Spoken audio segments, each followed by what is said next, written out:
বন্দে পুরুষোত্তম জয়গুরু পরম প্রেমময় শ্রী শ্রী ঠাকুর অনুকূলচন্দ্রের আলোচনা প্রসঙ্গে ষষ্ঠ খণ্ড গ্রন্থ থেকে পাঠ। 2 ভাদ্র শনিবার 1352 ইংরেজি 19/8/1945 শ্রী শ্রী ঠাকুর সন্ধ্যায় মাতৃমন্দিরের পিছন দিকে বকুলতলা একখানি বেঞ্চিতে বসেছিলেন। এমন সময় দক্ষিণ দাস সেনগুপ্ত এসে একজনের বিরুদ্ধে কতকগুলি অভিযোগ জানালেন। শ্রী শ্রী ঠাকুর সব কথা শুনে বললেন, সবসময় লক্ষ্য রাখতে হয় কোনো ব্যাপারে আমার নিজের দোষ কতখানি। এদিকে খেয়াল না থাকলে ব্যাপার অনেকখানি সরল হয়ে আসে।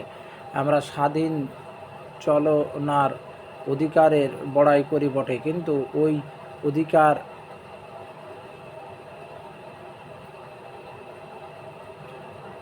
অধিকার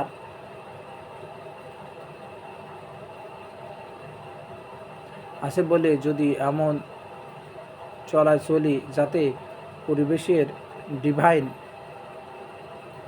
সেন্টিমেন্ট ভগবত ভাবানুকম্পিতা উন্ডেট আহত হয়, তাহলে তারা কিন্তু আমাদের রেহাই দেবে না। এই রেহাই না দেওয়ার অধিকারও কিন্তু তাদের আছে। সেখানে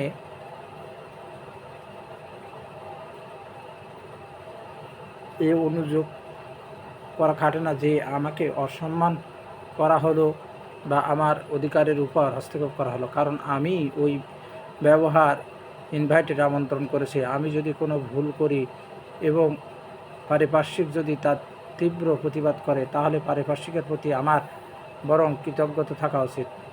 আমার তাদের তারিফ করা উচিত যে তারা কতখানি সচেতন ও হিতকামী। এতেই বরং নিজের মর্যাদা বাড়ে।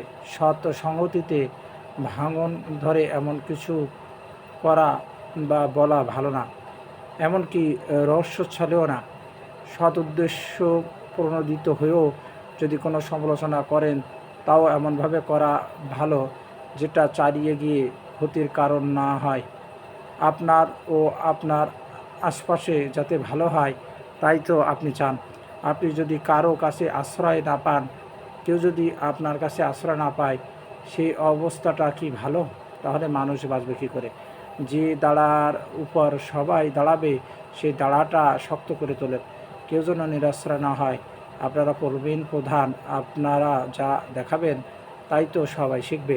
একটু পরে শচীন্দা গঙ্গোপাধ্যায় আসলে শ্রী ঠাকুর প্রসঙ্গক্রমে শচীন্দাকে লক্ষ্য করে বললেন, আপনার কাছে একজন এসে দক্ষিণাদার দোষের কথা বলে যদি দক্ষিণাদার থেকে আপনাকে বিচ্ছিন্ন করে দিতে পারে, দক্ষিণাদার অনুপস্থিতিতে দক্ষিণাদার হয়ে একটা কথা ভাবার বা বলারও প্রবৃত্তি যদি আপনার না হয়, এবং যে দোষের কথা বলছে তাকে যদি নির্বিচারে পুরোপুরি গ্রহণ করেন, ওই সম্পর্কে তার নিজস্ব দোষ ত্রুটি কিছু আছে কি না সেই সম্বন্ধে তাকে যদি অবহিত করতে চেষ্টা না করেন, তাহলে বুঝতে হবে আপনি উভয়ের প্রতি অবিচার করলেন। যে দোষের কথা বলল তার প্রতি অবিচার করা হলো এদিক দিয়ে যে তাকে আত্ম অনুসন্ধানের প্রয়োজন সম্বন্ধে অবহিত করা হলো না। ক্ষেত্র বিশেষ তার আদৌ কোনো ত্রুটি নাও থাকতে পারে। সে হয়তো দক্ষিণাদার একটা বাস্তব দোষের কথা আপনার কাছে যথার্থভাবে বলেছে প্রতিবিধানের আশায় বা আপনাকে তার সম্বন্ধে সাবধান করে দেওয়ার উদ্দেশ্য নিয়ে, কিন্তু আপনি যদি তাকে ওই অবসরে নিজের সম্ভাব্য দোষটির দিকে চাইতে না শেখান, তাহলে সে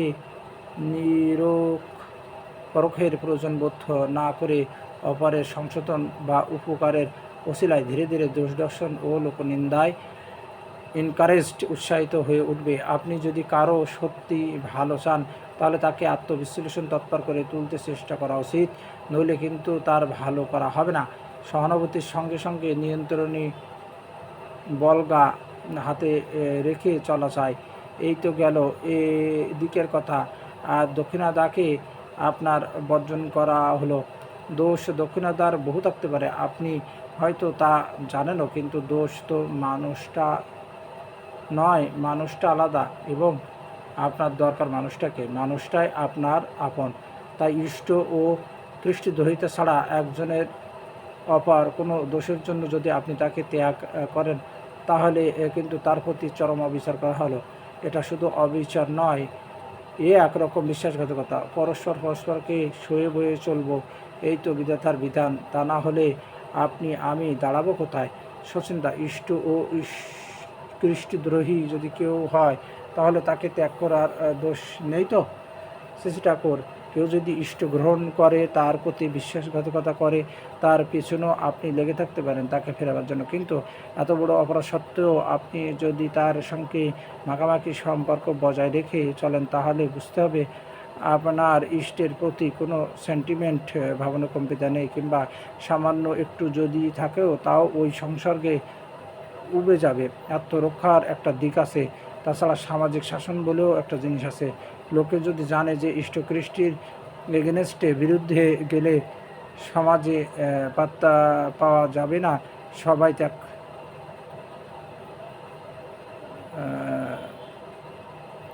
ত্যাগ করবে, তাহলে ওই ভয়েও মানুষ অনেকখানে শাস্ত হয়। আজকাল প্রতিজন বিয়ে করেও সমাজে কতজন বেশ মর্যাদার সঙ্গে ঘুরে বেড়াচ্ছে, আগে এমনটা হবার জো ছিল না। ধর্ম, ইষ্টকৃষ্টি ও বৈশিষ্ট্য যাতে বিপর্যস্ত না হয় সেদিকে খুব কড়া নজর রাখা লাগে। ইষ্টনিষ্ঠাই হলো মানুষের সুবোধ মস্তিষ্ক কেন্দ্র, যা দিয়ে সে সৎ পথে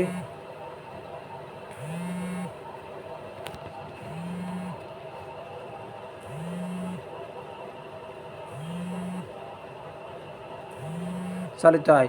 সব কিছুকে বিনিয়ে চলার, ভালো হওয়ার, ভালো লাগার মূল ওখানে। এই স্পিন মেরুদণ্ডটা ভেঙে গেলে কিছুতেই কিছু হবে না, সব চেষ্টা ফাক্কা হয়ে যাবে। ধর্ম, ইষ্টকৃষ্টি ও বৈশিষ্ট্যের উপর দাঁড়িয়ে সংহতি যাতে সুদৃঢ় হয়ে ওঠে সেদিকে সেন্য দৃষ্টি রেখে চলতে হবে। পারস্পরিক নিন্দাবাদ এই সংহতিকে সাবাড় করার এক পরম গুরু ঠাকুর। এ ওর দোষের কথা কয়, সে তার দোষের কথা কয়, এবং যাদের কাছে কয় সে বা তারাও খুশি মনে শোনে, উৎসাহ দেয়, উপভোগ করে। এই আত্মবিশ্লেষণহীন পরনিন্দা আর প্রতিবাদ পর্যন্ত করে না, এই যে অবস্থা, এতে কিন্তু কেউ লাভবান হয় না। প্রত্যেককে হারিয়ে একক ও নিঃস্ব হয়ে দাঁড়ায়। কিন্তু আমাদের পরস্পর প্রত্যেককে যদি বোধ করতে না পারে যে তার পিছনে তার হয়ে লাখো মানুষ আছে, তাহলে সাহস, আত্মপ্রসাদ বা সঙ্গশক্তির অভ্যুদয় হয় কী করে? মন্দে পুরুষোত্তম জয়গুরু।